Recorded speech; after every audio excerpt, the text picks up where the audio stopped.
right, we're live. We are live. Howdy from Texas. Howdy from Limerick, Ireland. Do you say howdy much in Ireland? No. We say Céad Míle Fáilte, or how are you going? Yeah, but yeah, we'll do howdy though. We'll do howdy, absolutely. Well, let's talk about Google. Google's shift to generative AI search. What do you think the biggest misconception hoteliers have about Google's generative AI search? There's probably a lot of misconceptions out there. It's tied to AI. So like AI is obviously this big scary thing that's happening right across every industry in the world, and it's terrifying to some people and it's exciting to others. But like a lot of it is out of reach for an awful lot of people as well, because they just and part of that will be their own fears of it, because how do I use AI? And they're probably watching all the movies where AI takes over the world and that kind of stuff. That's like, and it's just not the case of what it is. Google's change, Google is probably the most exciting change around AI. If you look at even ChatGPT, I think ChatGPT had something like that their user base is growing. But even like going to something new like ChatGPT and having to log in and engage with it and use it and learn how to use the prompts, that's difficult. It is like it's a new skill that someone has to learn. And if you're great for someone that's probably like myself, I'm a digital native. I like computers and I like what's going on with them. Not everyone is, particularly in hotels then as well. Like hotels are all about service and hospitality, so they are used to what they're used to, and Google is pretty much what most of the internet is used to. So I suppose the exciting thing about Google's AI, which is called Gemini, they're layering that into their existing products. So it's not like they're creating a whole new product. They have created a Gemini search tool, but it's like their beta tool.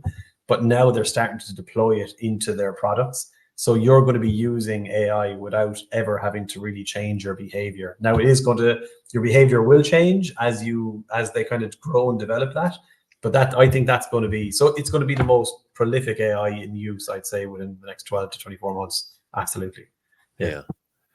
Well, how would you explain the difference between generative AI search and traditional search?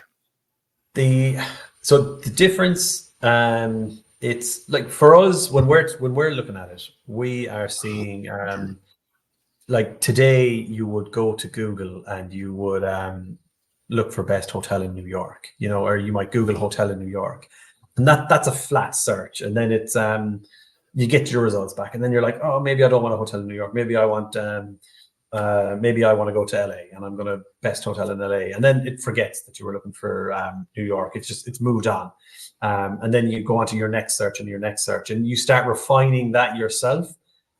Whereas with generative search, so the generative search experience, it brings you into this kind of I suppose a search thread. We're starting to call them search threads. So you're going to Google best hotel in New York, and then you're going to say, okay, but I want a 4-star hotel. So then you put that in, and what Google then is actually doing is it's going to be prompting you to start refining your search to really narrow down to what you're looking for. So before you know it, you could be 6 or 7 searches deep in a thread of different searches, and it's each time it's knocking off what it thinks you're looking for, or it thinks you're not looking for, and it's starting to really get down to what it thinks you are looking for. So that's going to be kind of the biggest change around how the generative search piece works. The look and feel looks like it's going to be a little bit different as well. It's kind of going back to the old days. There's going to be like this colored screen in the background, you're going to see a difference between, we'll say, the old 10 blue links versus what the generative search visual looks like. But the actual kind of engaging with the Google search box, it's going to be slightly different, but it's not going to be a massive change. I would assume a lot of hoteliers are feeling overwhelmed by AI and the idea of, and maybe they have the idea they have to completely overhaul their digital strategy. Like what are some simple, actionable steps they can take to prepare for, what's happening right now? Um, they some hotels will have to overhaul their digital strategy. There's no doubt about that because one thing, and it's something that we have always been very strong on, that um, when like doing your search engine optimization, so that's the content on the website, it's the making sure that your website is healthy, it's making sure that your website is crawlable by Google, and Google can come in and read your content and understand what your content is about. um, what was happening for many, many years, and a lot of hoteliers probably still might think this way because it's been this it's always within the industry, the SEO industry, that it's keyword stuffing. It's try and write 1,000 words, 2,000 words on a page and try and get in like hotel in New York as much as possible, and that's how you do it. The old ways of kind of keyword stuffing is gone. What was happening then, actually, up until probably March this year, there was an algorithm update that probably put a kibosh on that. But there was AI then generating this content. And, so people were going to ChatGPT and they were saying, hey, write me 5,000 words for a page about, best hotels with, Michelin star restaurants in New York, kind of a thing. So getting very relevant content, putting them on the website, but very clearly AI generated, because it's just too much, very high volume, and wasn't really relatable from a person to person conversation, essentially. So we've always been a fan of creating content that's relevant, that's to the point, that is that answers a question, and isn't too wishy-washy. And like one of the things that one of our SEO specialists had talked about here recently was, the trying to get ChatGPT or Google Gemini even to write something that sounds like it's human is very difficult, because it always kind of puts in these very elaborate verbs put into everything, which doesn't sound like normal humans having an interaction. So like you can quickly spot AI content, and it's starting to sound and to look, feel, and sound all the same. So that's been a massive change around the strategies and what people are going to have to do. They thought that they could, and I mean, when ChatGPT came out, I thought the same. I was like, this is going to, create, free up so much time, and every hotel will be able to write hundreds of pages of content, and they'll be able to compete with the OTAs even. But that hasn't been the case. It's Google has been fairly quick to kind of put the run on that kind of content, and they're putting a huge push on making sure that the content on every website that they're looking at is a good user experience, and that's the main thing for them. So any hotel that is currently working today with spammy content, blocks of content that don't make much sense, those hotels, their websites are going to suffer, because Google will crawl them and say you're not useful. Whereas any hotel that is relevant to what they actually are, so if you're the best 5-star hotel in Ireland, and you're writing for that kind of keyword, then you're going to be relevant. You're going to come up in the Google search.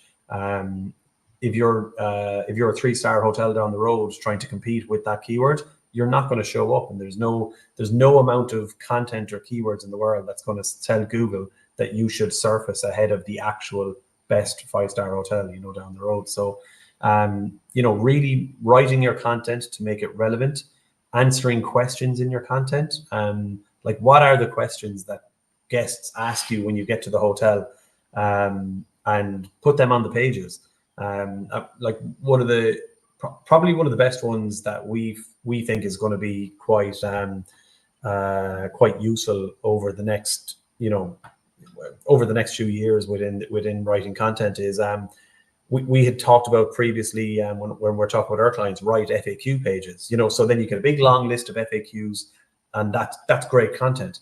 But what we're actually looking at now is, like, don't just write a big FAQ page that doesn't go anywhere but the FAQ page. Write the FAQs on the pages that are relevant to the question.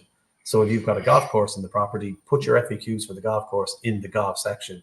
If you're trying to do and sell weddings in the hotel, put those FAQs on the pages that are relevant to that. And that we feel is that's going to be really give Google what it's looking for. So yeah, things like that, that would be, I think, probably the most useful thing to get a new kind of AI first strategy started. Yeah. So would you include some of those to-dos with the more savvy, technically proficient hotel websites, the people that have stayed on relevant content? I mean, do they have any steps they should take, or basically Um, what you just listed? Yeah, definitely. So like if you have been staying on top of your content for the last number of years, and you've kept it fresh, you've kept it relevant, you're in a good place. You're in a good spot, and that's a good thing. Um, One of the key things to remember with hotel websites as well, particularly independent hotels, we work with a lot of independent hotels. 90% of the traffic that's coming into that hotel is going to be branded traffic. So but the opportunity for them to start reaching for new AI generated search terms, because they're through Google Gemini, through these search threads, I think is massive. And I think like it could, we've seen for years the paid search has been overtaking organic. It's always nipping at its heels. We actually, like, only last year we actually saw paid search start overtaking organic traffic and revenue within the analytics data. And it was really only after GA4 came in and started kind of distributing the revenue and traffic a little bit further, or a little bit differently than the old universe analytics. But we had always seen organic search had been the key one there. Only in the last couple of years we've seen that kind of just start to flip. But like I would say, if I'm looking quite ambitiously, I suppose, at the next couple of years, there is, for someone that wants to do well on organic traffic and start kind of rebalancing that between the organic traffic and the paid search traffic, the opportunities are now there through Google Gemini if you stay on top of the content on your website. And as I said, be relevant, answer questions, and don't spam the website with content either. If you can answer a question in 10 words, answer the question in 10 words. You don't need 2,000 words, that kind of way. So that would be kind of our key advice. Yeah. Yeah. I just noted Jackson in our audience asked to elaborate branded traffic. Sorry, branded traffic is if your brand.com, your brand name of the hotel. And that is the single most biggest driver of revenue for any property, is when someone searches your brand name. If you're Marriott New York or Marriott Times Square, or whatever it might be, they have very high intent. They're putting the location and the brand name into the search box. They've got high intent to get to your property. So that's the branded search of people getting there.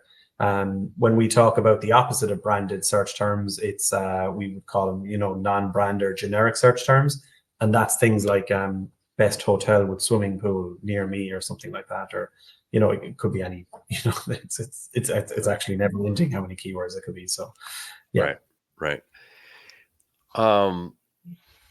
Writers for this new era, so the hotel has marketers, or they outsource. I mean, is there anything they should be looking for with their own team or with an agency with regards to writers? How would you hire? I'm just thinking, because I use Chat GPT to write. It gets me off a blank page, but I have to go edit because otherwise it's very robotic. Yes, yeah, and that's I know I mentioned it earlier. Like it is robotic, and it doesn't look like it doesn't feel like a human is writing in it. It doesn't feel like a kind of a semantic conversation. It can be very text heavy. I think my camera's broken there. Sorry.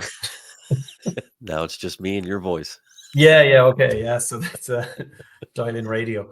But look, it definitely is the copy, the person writing the copy, that absolutely use tools like Google Gemini to get off that blank page, as you said. but you absolutely need to be getting a human um, to rewrite that and to really get into the content of it. Yeah. Yeah, well, I mean, would you, if you're hiring someone, what do you recommend? Like samples, like give me two different pages you would write for us, and then you got to Yeah. get The down into the weeds. No, I know. Yeah, yeah. It's I would say, you know what, and this is something I only kind of saw recently, and I thought it was brilliant. Ask someone to do a sample like that, but ask them to do a sample, with you live, and but use things like Gemini and ChatGPT, and tell them it's okay if you do. We don't expect you to not, because it would be madness for you to have these amazing tools to you and not use them. Yeah. But then show us how you work afterwards. Show us how you take that kind of that block of granite and refine it into So the actual David. Yeah, yeah. is a red flag when someone's like, "Oh, I would never use Yeah, I would say that. AI." Yeah, yeah, absolutely. It's like, why would you never use it? It's and but this is the thing with like generative search experience. It's Google are going to build it into everything that we do, and they already have started. Particularly for hotels, we're starting to see it. You'll see there's a little kind of star that comes up now for when Gemini is being deployed within the search the Google products. We see it in reviews. So you can see there's a summary of reviews now that's showing up in the Google business listing, and it's giving a summation of what all the Google reviews are. And it's saying, hey, users are saying they love the breakfast, but they hated the traffic outside. The noise was too much. So and they're giving very honest reviews. So another thing hotels need to be very aware of is you need to be responding to those reviews and making sure, particularly if you don't have access to your Google business listing, get the access. Make sure that you're able to access it and respond to those reviews, because if you're not responding to those reviews, your voice isn't being heard in those responses or in that summation, which Google is going to put front and center before people actually go in and click and read through with the rest of them. So that's just one example now of where we're seeing Google Gemini start to surface within Google tools already. Yeah. Harry asks, what effect is Google Hotel ads having to search at the moment? It's actually massive, and I think it's going to get bigger, Harry. If you can imagine, like there's a huge amount happening with the Google Travel product as a whole, and within Gemini, it's actually quite interesting. Can you share my screen there, actually, and I will actually show an example of that, Yes. Jason. So if you can see this is we'll type in a prompt. I'm looking for best hotel in London. And so this here is that's your Gemini star. So where you see that, you start showing up. And what you see here then is this drop down box of Google Hotels. So you would have seen the little green icon there, which is the icon for the Google Hotel product. So what this is doing is this is Gemini reaching into the Google Hotel travel product and pulling out this information. And you can see here, we're actually pulling out inventory. We're pulling out the data that's coming from that. And it's they're already it's already connected. So it's just a matter of time before we really see that being deployed out into searches as well. And I mean, that's just on the Gemini side of things. What they're actually doing on the Google Ads side of things is they're going even further, and there's a huge amount of change happening in that as well.